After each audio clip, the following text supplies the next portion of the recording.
Selamat malam, selamat bergabung di iNewsroom. Di sini kita akan berbincang, berdiskusi mengenai isu-isu fenomenal, kontroversial, dan krusial yang menjadi sorotan. Bersama saya, Abraham Silaban. Pemirsa, bermaksud hati hendak mempercantik taman komplek perumahan dengan biaya dari kantong sendiri. Seorang warga divonis hukuman penjara 15 hari. Warga itu dinilai menguasai hak tanpa izin.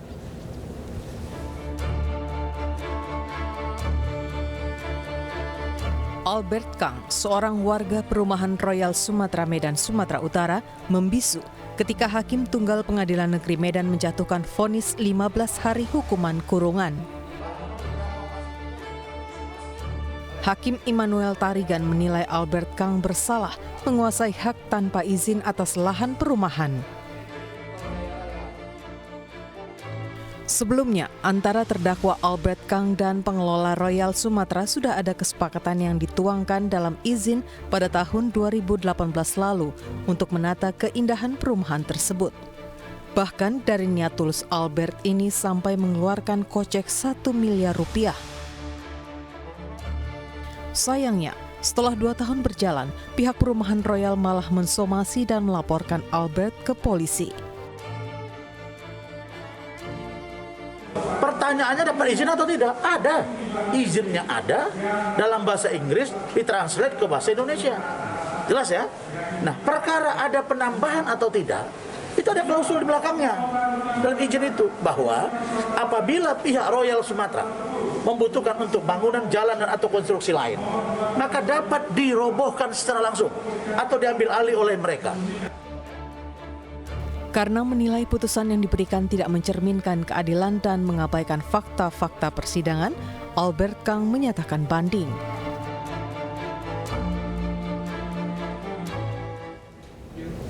Kesal atas intervensi penyidik, seorang pengacara menghamburkan uang 45 juta rupiah. Penyidik diduga mengintervensi kliennya agar tidak menggunakan jasa pengacara. Apa kurang?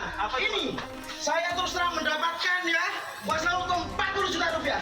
Ini silakan ambil semua. Aksi seorang pengacara menghamburkan uang di kantor Polsek Banyuwangi viral di media sosial. Pria bernama Nanang Slamet ini menebar uang sejumlah 45 juta rupiah sebagai bentuk protes kepada polisi. Sebelumnya, klien Nanang mengaku diintervensi oleh penyidik saat pemeriksaan. Klien tersebut diminta penyidik untuk tidak menggunakan jasa pengacara. Intervensi ini dinilai menjatuhkan marwah pengacara. Bahwa berdasarkan apa yang disampaikan saksi-saksi yang sudah diperiksa atas perkara yang saya tangani, Kanit Reskrim menyampaikan yang sifatnya membujuk, namun dalam pandangan kami itu merupakan sebuah intervensi yang menyatakan bahwa tidak perlu didampingi oleh pengacara. Perkara seperti ini bisa diselesaikan secara internal. Kapolresta Banyuwangi telah memanggil penyidik yang dimaksud. Kepolisian membantah adanya intervensi dan hanya terjadi kesalahpahaman antara kedua pihak. Yang pada intinya secara hati nurani dan batinnya daripada yang bersangkutan, Mas Nanang tersebut telah meminta maaf sebagai kesalahan secara spontanitas. Sementara itu, kasus penipuan yang ditangani oleh Polsek Banyuwangi dengan Nanang sebagai kuasa hukumnya tetap berjalan.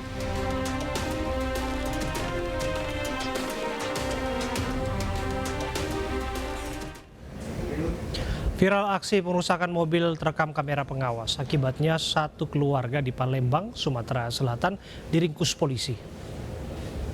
Video lah, lajulah. Ini video. Lajulah. Aksi pengerusakan ini terjadi di Jalan Letnan Murad, Kecamatan Ilir Timur 1, Palembang, Sumatera Selatan. Para pelaku menyerang rumah korban dan merusak satu unit mobil. Setelah aksinya viral di media sosial, para pelaku yang diketahui satu keluarga ini diamankan bersama barang bukti yang digunakan saat melakukan perusakan rumah dan mobil milik korban ke Polrestabes Palembang untuk proses hukum lebih lanjut. Ada 5 orang yang turut diamankan, namun dalam pemeriksaan, polisi menetapkan 3 orang pelaku yang tak lain adalah tetangga korban. Kejadian berawal saat korban akan masuk rumah sambil mengendarai mobil, namun terhalang kursi oleh pelaku yang saat itu sedang menggelar hajatan. Akibat kursi yang menghalangi disingkirkan, pelaku tak terima dan merusak mobil korban. Motifnya ini kalau ditanya sih memang mereka ini sudah kayak ya dibilang saling tidak cocok lah, tidak ada kecocokan lah, ada salah paham mungkin di sebelum-sebelumnya. Padahal mereka ini kalau ditarik-tarik hubungan keluarga antara korban dengan pelapor, dengan terlapor ini ada hubungan keluarga. Nah, sehingga kami tetap karena ada pidana yang terjadi, kita proses sesuai aturan hukum yang berlaku. Untuk mempertanggungjawabkan perbuatannya, ketiga pelaku dijerat pasal 170 KUHP tentang pengeroyokan dengan ancaman hukuman 5 tahun penjara.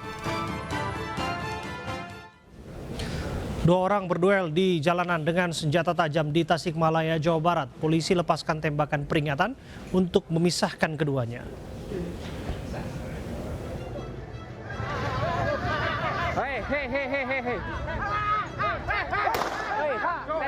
Dua orang warga Tasikmalaya, Jawa Barat berkelahi di Jalan Insinyur Haji Juanda depan kantor Samsat Kota Tasikmalaya pagi tadi. Masing-masing membawa senjata tajam untuk melukai lawannya. Warga sekitar dan petugas keamanan sebuah perusahaan berusaha melerai, namun tak bisa berkutik karena keduanya membawa senjata tajam. Keduanya baru berhenti berkelahi setelah polisi datang dan melepas tembakan peringatan. Belakangan diketahui perkelahian disebabkan perebutan lokasi berjualan. Ya warung teh anu si Asoni. Tah Asoni dagang di dieu.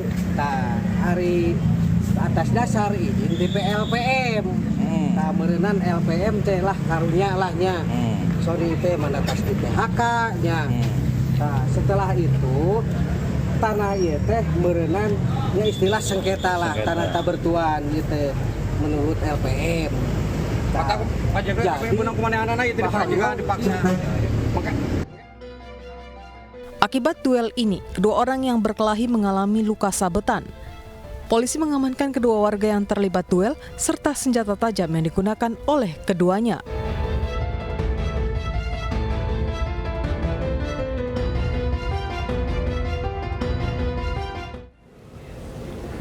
Seorang anggota Ormas Forum Betawi Rempuk (FBR) dikeroyok hingga tewas. Sementara itu dampak dari tewasnya anggota FBR tersebut, 2 posko pemuda Pancasila dibakar puluhan orang.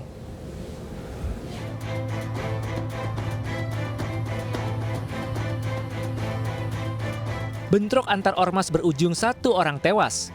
Korban yang tewas adalah DA yang diduga dikeroyok sekitar 10 orang dekat gardu FBR Joglo Kembangan, Jakarta Barat. Menurut keterangan keluarga, korban tewas usai mendapat perawatan medis dengan luka bacok di tubuhnya. Dapat telepon tengah malam udah ada di rumah sakit. Itu. Ada kena bacok, ada telepon. Namanya kita ponakan ada di rumah sakit ya. Dua langsung rumah sakit, udah nggak ada.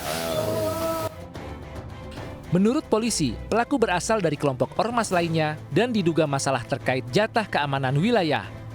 Sebelum pengeroyokan, gardu FBR juga sempat diserang ormas lainnya.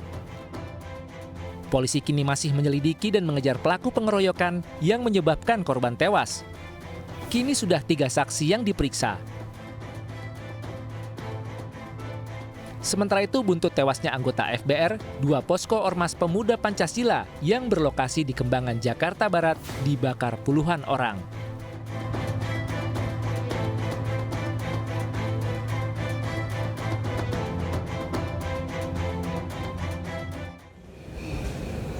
Sebuah minibus angkutan umum tertimpa pohon besar di Jalan Trans Sulawesi Tanah Toraja, Sulawesi Selatan.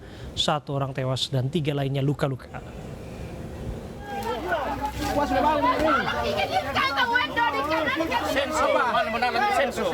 Pohon besar menimpa sebuah minibus angkutan umum yang melintas di Jalan Trans Sulawesi di Tanah Toraja, Sulawesi Selatan.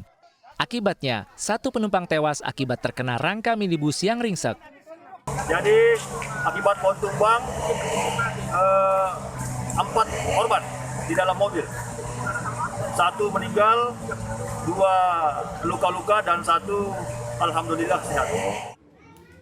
Sementara itu 3 orang lainnya termasuk sopir, luka-luka dan dibawa ke rumah sakit Laki Padada.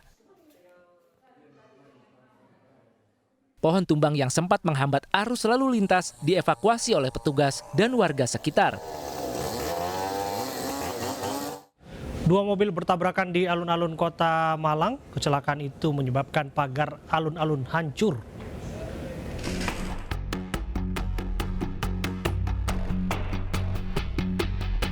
Kecelakaan 2 mobil di kawasan alun-alun Tugu, Kota Malang terekam kamera pemantau CCTV.